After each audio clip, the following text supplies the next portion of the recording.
নমস্কার, আপনারা শুনছেন প্রবীণ শিল্পীদের দ্বারা পরিচালিত অনুভব 2.0 পডকাস্ট।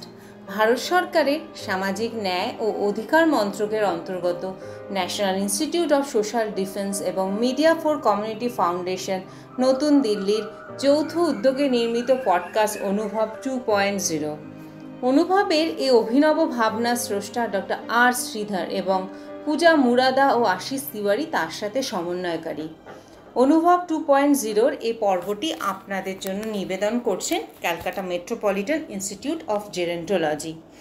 আজকে আমাদের সাথে উপস্থিত আছেন বেহালা স্নেহা ফাউন্ডেশনের সদস্যরা। তারা একটি শ্রুতি নাটক পরিবেশন করবেন আপনাদের সামনে। শ্রুতি নাটকটির নাম হলো ওপরতলা নিচের তলা। আমি আমাদের আজকে শ্রুতি নাটকের সদস্যদের তাদেরকে অনুরোধ করব তারা তাদের পরিচয় দিয়ে শ্রুতি নাটকটি শুরু করার জন্য। বরিষ্ঠ নাগরিক আমরা সবাই আছি তোমাদের সাথে, বরিষ্ঠ নাগরিক আমরা সবাই আছি তোমাদের সাথে।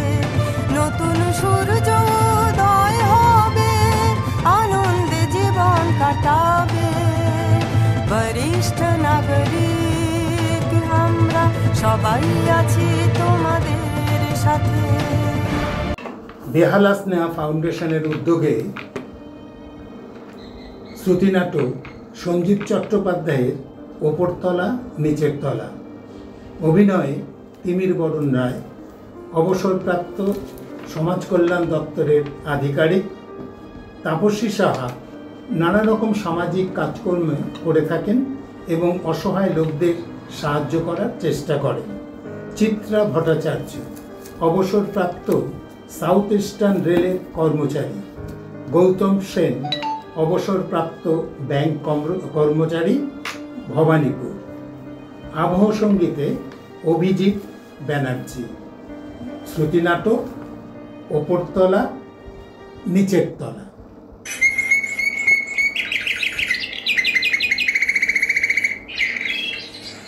আরে নাও নাও, ধরো ধরো, ব্যাগটার ওজন দেখেছ?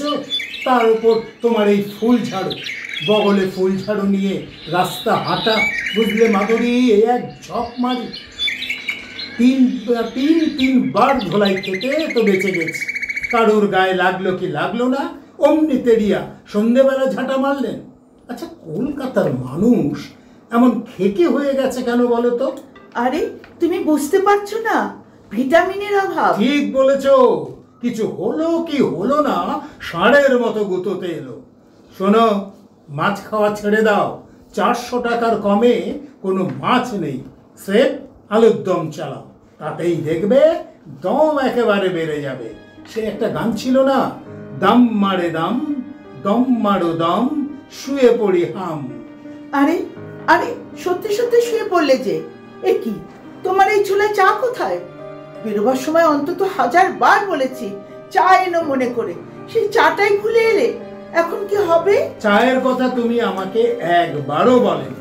এই 65 বছর বয়সে আমার মেমারি অত খারাপ নয়।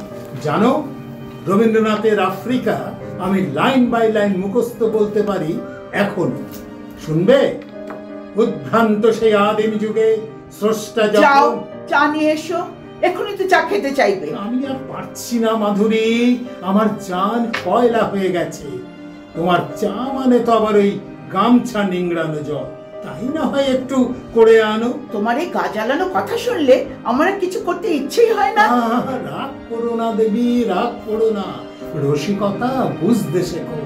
জীবন বড় শুকিয়ে এসেছে, এই কটা দিন গিয়ে যেতে দাও, শুধু গান প্রাণ ভরে। রাগ করো না প্রাণের শরীর, চাও কি আমি নির্ঘাত বারোয়াজিপুর চাঁদা রোয়াব দেখেছো? কই, কোথায় কোথায় মানুষ বাবু? ও এই যে কোচে কাত হয়ে আছেন, উঠে বসুন। কি ব্যাপার তরলাদি, এত উত্তেজিত? না, আমাকে দিদি বলবেন না, দিদি বলার কোনো অধিকার নেই আপনার। আমার অর্ধেকটা কোথায়? আপনার অর্ধেক? আপনার পুরোটাই তো দাঁড়িয়ে আছে আমার সামনে। আমার অর্ধেক নয়, আমার এই শাড়ির হাফ। আপনার শাড়ির অর্ধেক? তা আমি কি করে জানি? জিজ্ঞেস করুন আপনার এই ডাকাতি বউকে। অফিস থেকে ফিরে এসে শাড়ি পরতে দিয়ে দেখছি হাত নেই। কেন নেই? কেন নেই? কেনার সময় পুরোটা ছিল তো। পুরোটা ছিল তো, যেমন দেবা তেমনি দেবী। মাধুরী, ইনি কি বলছেন? হাফ আমি কাঁচি দিয়ে কুচ করে কেটে নিয়েছি, একেবারে মাপ মতো। সে আবার কি? তুমি ওর অবর্তমানে ওর ফ্ল্যাটে ঢুকে শাড়ির আধখানা কেটে নিয়ে এলে? তোমার কি মাথা খারাপ হয়ে গেছে? হ্যাঁ, বদমাইশি বদমাইশি। আরে ফ্ল্যাটে যাবো কেন? শাড়িটাই তো নেমে এলো আমার মুখের কাছে। অপরের ভিজে শাড়ি আমার মুখে ঝাপটা মারবে তা তো হতে পারে না। অনেকবার অনুরোধ করেছি ওপরের বারান্দা থেকে ওভাবে সপাটে ভিজে শাড়ি ঝোলাবেন না। আমাদের বারান্দায় তখন আর বসা যায় না, ঘর অন্ধকার হয়ে যায়, আকাশ দেখা যায় না, ফোঁটা ফোঁটা জল পড়ে, মেঝে ভিজে যায়। ওখানে আমার তুলসী গাছ আছে। শুনেছিলেন? ভেবেছিলেন আমার কথা? রেখেছিলেন আমার অনুরোধ? অভদ্র মেয়ে, আমার ফ্ল্যাটে আমি শাড়ি শুকোতে দেব সে অধিকার আমার আছে। আমাদের এলাকায় এলে আমার একটা মস্ত বড় কাঁচি আছে, একটা শাড়িও আর আস্ত থাকবে না। শুনছেন শুনছেন আপনার ডাকনি বউয়ের কথা? আমি থানায় যাব। যে চুলোয় খুশি যান, আমার এক দাওয়াই, ধরো আর কাটো। আমি হাইকোর্ট যাব। আরে যান না, আমারও সুপ্রিম কোর্ট আছে। শুনছেন শুনছেন আপনার বউয়ের কথা? কি হচ্ছে মাধুরী? তুমি চুপ করো। ঠিক হচ্ছে, এতদিনে ঠিক দাওয়াই পড়েছে। শাড়ি আমার আকাশ সীমানা লঙ্ঘন করলেই কুচুক কাছে। একটা শাড়ি কতটা ঝুলতে পারে? আপনি কি জানেন না একটা শাড়ি কত হাত হয়? পাক্কা 12 হাত। ওই তো আবারও তো ঝুলিয়েছেন। যান না, নিচে গিয়ে একবার সচক্ষে দেখেই আসুন না, অত অমৃতম্বি না করে। যাবই তো, অভদ্রতার একটা সীমা আছে। যাচ্ছি আমি। ওরে বাবারে, ওরে মরেছি রে, জল ফেলে কি করে রেখেছে। কি হলো তরলাদি? জল তো আপনি নিজেই ফেলেছেন। ওই যে ঝুলছে আপনার সিনথেটিক শাড়ি, তারই ফোঁটা ফোঁটা জল। আর এই যে ওপর থেকে ছুঁড়ে ছুঁড়ে ফলের খোসা ফেলেছেন, নিন নিন, উঠুন উঠুন। তুলসীর টব লেগে আমার কোমর ভেঙে গেছে, আমি উঠতে পারছি না। মা গো, কি হবে গো? কি হলো কি? কি চকবত পালা? আরে আসুন আসুন মাস্টার মশাই, এই দেখুন না ছোটখাটো এক সমস্যা, এই মাধুরী আমাকে পাগল পাগল করে দেবে। রাধে কি মরণ যমুনায় ঝাঁপ দিতে চেয়েছিলেন? রাধে নয় মাস্টার মশাই, তরলাদি। নিজের কলে নিজেই কাত। মাস্টার মশাই, আর্নিকা আছে? আছে মা, দাঁড়াও যাচ্ছি। কি হা করে দাঁড়িয়ে আছো? ধরো না তরলাদিকে, তুলে ঘরে বসাই। আমি হাত ধরবো? হ্যাঁ ধরবে।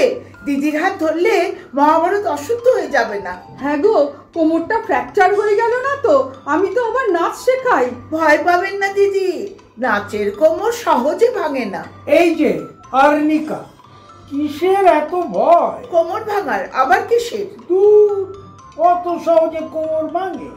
আমার কাছে আর্নিকা মলম আছে, ব্যথার জোর। দিদি, আপনি সোফায় ঠান্ডা হয়ে বসুন। কিসের এত গোলমাল? আর বলবেন না, মেয়েরা যে কত কি জানে। সে তো জানবেই।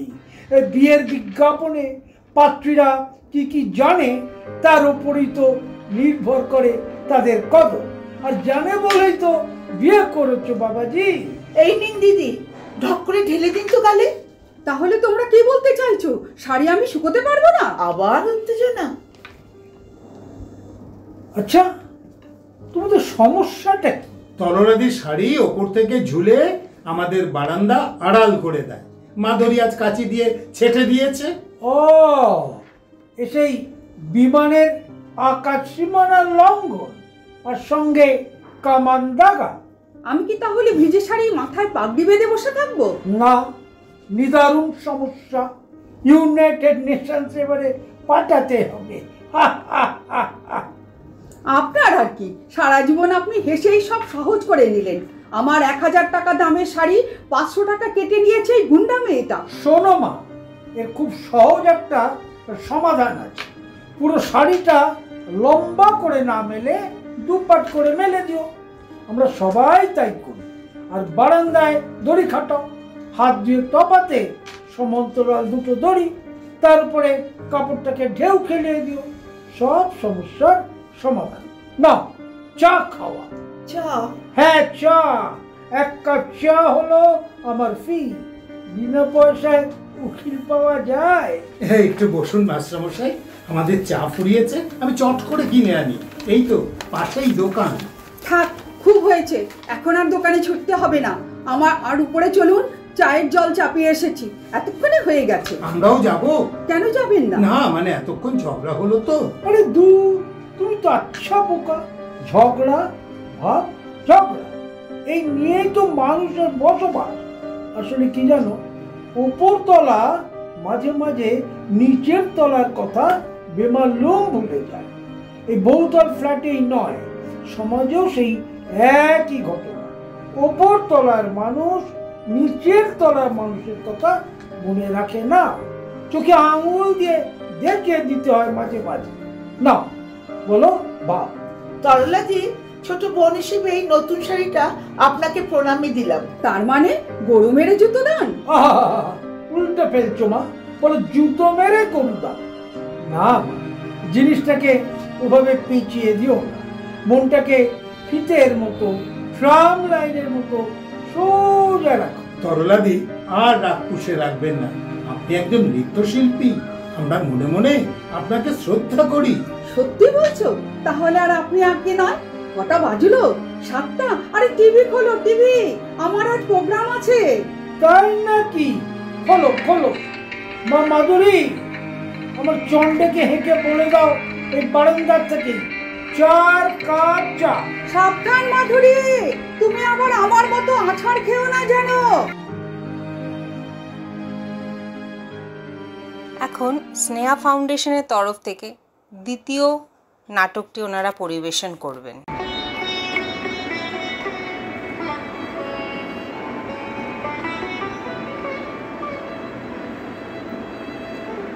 কে? নজরুল? বসো। কখন এলে? এই তো। তা গলাটা এরকম শোনাচ্ছে কেন? নজরুল তো খুবই হুল্লোড়বাজ, রগুড়ে মানুষ, আজ তো গলাই শোনা যাচ্ছে না। কি ব্যাপার? কারো শরীর টরীর খারাপ নাকি? আমার ছেলেটা কাল চলে গেল গুরুদেব। সে কি এই 69 বছর বয়সে শুধু খারাপ খবর এর জন্যই বেঁচে থাকা? কি হয়েছিল? বসন্ত? Smallpox? কত বয়স হয়েছিল? 3? 4 গুরুদেব। তোমার ছেলেটি বড় গুণের ছিল শুনেছিলাম। কি যেন নাম রেখেছিলে? ভালো নাম, অরিন্দম খালিদ। সবাই ডাকতাম বুলবুল বলে। হ্যাঁ হ্যাঁ, বুলবুল। বুলবুল শুনেছিলাম তার নাকি অদ্ভুত স্মৃতিশক্তি। আপনি কি করে জানলেন? আরে না, সেরকম কিছু না। আমায় মুজফফর আহমদ বলেছিল। তোমরা তো এক সময় মেসে একই ঘরে থাকতে। বাড়ির কি খবর? সেই জন্যই তো আপনার কাছে চলে এলাম কাঁদতে। আমার বাড়ির দুজনেই খুব চাপা, মনে মনে কষ্ট পাচ্ছে, কিন্তু বাইরে প্রকাশ করছে না। আমি আর সেইখানে কি করে? আমাকে আপনি শান্তিনিকেতনে নিয়ে চলুন। কলকাতা আমার আর ভালো লাগছে না। তোমার মনে আছে তো নজরুল, আমিই তোমাকে শান্তিনিকেতনে যাওয়ার জন্য আমন্ত্রণ জানিয়েছিলাম। তুমি রাজি হওনি। মনে আছে গুরুদেব? আমার উপর খুব ক্ষুব্ধ হয়েছিলেন নিশ্চয়ই, এ তো বোঝাই যায়। আরে না না রে পাগল, সেজন্য নয়। সেই জন্য না? আমি তো ভাবতাম। না হে না, তোমার গুরুদেবের মন অত সংকীর্ণ নয়। তা ঠিক, আপনি আমার বড্ড প্রশংসা করেন সব জায়গায়। করবো না? তুমি সরস্বতীর বরপুত্র। কি অপূর্ব তোমার লেখার হাত! তোমার লেখা পড়েই বুঝেছিলাম তুমি অস্বাভাবিক প্রতিভাবান। আপনি আমায় খুব ভালোবাসতেন গুরুদেব। বাসি তো, তুমিও তো প্রথম দিকে খালি আমারই গান গাইতে। গাইব না? রবীন্দ্রনাথের সুরে কি অপূর্ব গান, কিন্তু আপনার মতো লিখতে পারলাম কই? ও কথা বলো না। আমাদের দুজনের লেখার স্টাইল তো আলাদা। কি চমৎকার শ্যামাসঙ্গীত লেখো তুমি। আমি তো সেরকম কিছু লিখলামই না। তুমি তো প্রচুর গান লেখো। তোমার গানের সংখ্যা তো এখনই আমাকে ছাড়িয়ে গেছে, শুনতে পাই। এরকমই থাকুন গুরুদেব। আপনি আচ্ছা খুব কম খাওয়া দাওয়া করেন কেন?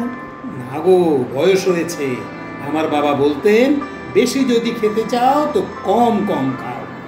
জানো, আরেকজনও ছিল, বুঝলে, সেও আমার গান গাইত। কে গুরুদেব? কে আবার? বিবেকানন্দ।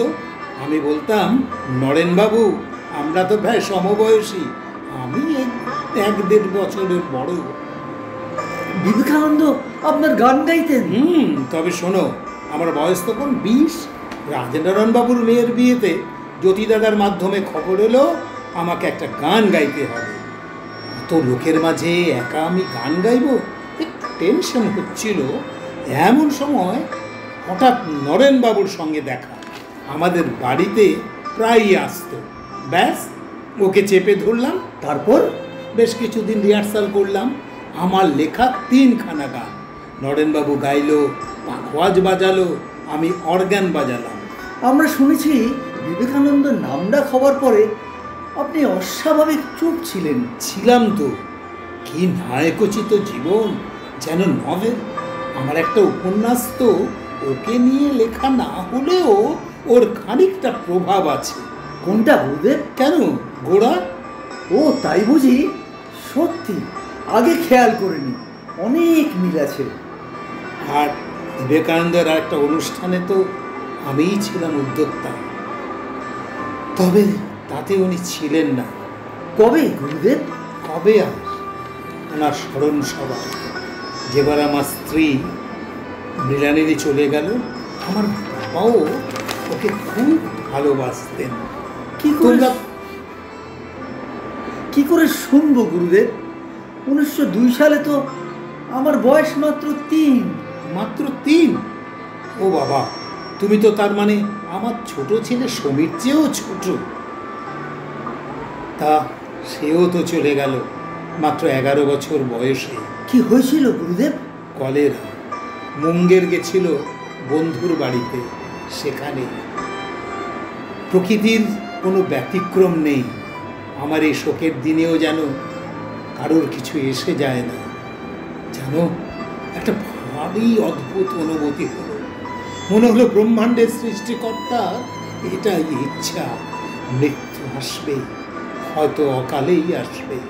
শোক তাপ থাকবে, যেমন আনন্দ আছে, কিন্তু কাজ থামালে চলবে না। আমাদের আরাধ্য কাজ আমাদেরকে করে যেতেই হবে। আর এটাই হলো মহাবিশ্বের পরম সত্য। আবার স্বাগত জানাই অনুভব 2.0-তে। প্রথমেই আমাদের শিল্পীদের অনেক ধন্যবাদ জানাই এত সুন্দর একটি শ্রুতি নাটক আমাদের শ্রোতাদের সামনে পরিবেশন করার জন্য। এই পর্বটি রেকর্ড ও সংরক্ষণ করা হয়েছে সিএমআরজি স্টুডিওতে। এই প্রতিষ্ঠানটি গত 3 দশক ধরে প্রবীণ নাগরিকদের সেবার উদ্দেশ্যে কাজ করে আসছে।